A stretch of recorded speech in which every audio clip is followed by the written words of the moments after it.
What do Iran, the United States, Saudi Arabia, Kuwait, and even Syria have in common?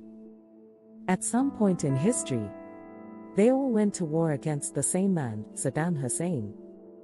He ruled Iraq with an iron fist, survived coups, purges, sanctions, and assassination attempts. But what made him the common enemy of countries that otherwise hated each other? Why did both NATO allies and sworn adversaries end up fighting him, sometimes side by side? Let's unravel one of the strangest political legacies of the 20th century. Saddam's rise to power was fast, brutal, and calculated. By the end of the 1970s, he had secured absolute control over Iraq. Secular, fiercely nationalistic, and paranoid, he ran the country like a fortress and eventually, like a prison. In 1980, he launched his first major war, full-scale invasion of Iran. He gambled that the new Islamic Republic, still shaken by revolution, would collapse. Instead, he triggered a catastrophic 8-year conflict. The Iran-Iraq War became a trench war with modern weapons, chemical attacks, and nearly 1 million deaths.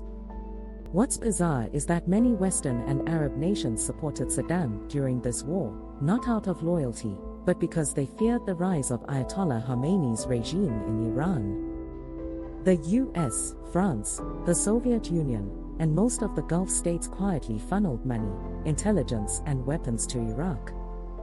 Some even turned a blind eye to his use of chemical weapons. But that support evaporated overnight in 1990. Saddam invaded Kuwait, claiming it was historically part of Iraq, and accusing it of stealing oil. But the world saw it for what it was: raw aggression. The response was unprecedented. A massive military coalition, led by the United States and joined by over 30 countries, mobilized to push him out. Among them were major NATO powers like the UK, France, Canada, and Turkey. Even countries with no direct interest in the Gulf, like Argentina and Poland, sent forces. Most stunning of all, Syria, a longtime rival of the US, joined the coalition. That's how far Saddam had isolated himself. Out of the 30-plus coalition members, at least 10 were either full NATO members or close US military allies. Several of them, including the US, UK, and France, launched direct air and ground operations against Iraq in the 1991 Gulf War. It was one of the most globally supported military actions in modern history. Within weeks, Iraq's military was shattered.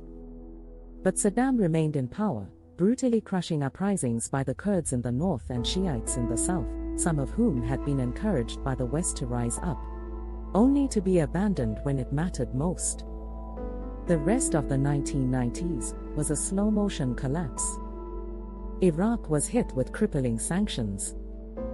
UN weapons inspectors searched for weapons of mass destruction.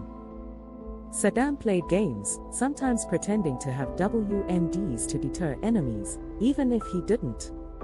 It was a dangerous bluff. In 2003, after the trauma of 9/11, the US invaded Iraq again, this time claiming Saddam had active WMD programs and ties to terrorism. The evidence?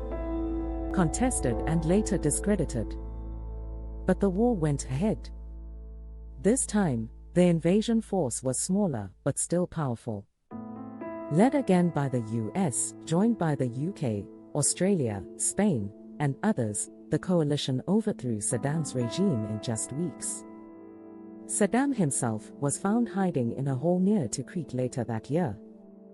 He was tried and executed by an Iraqi court in 2006.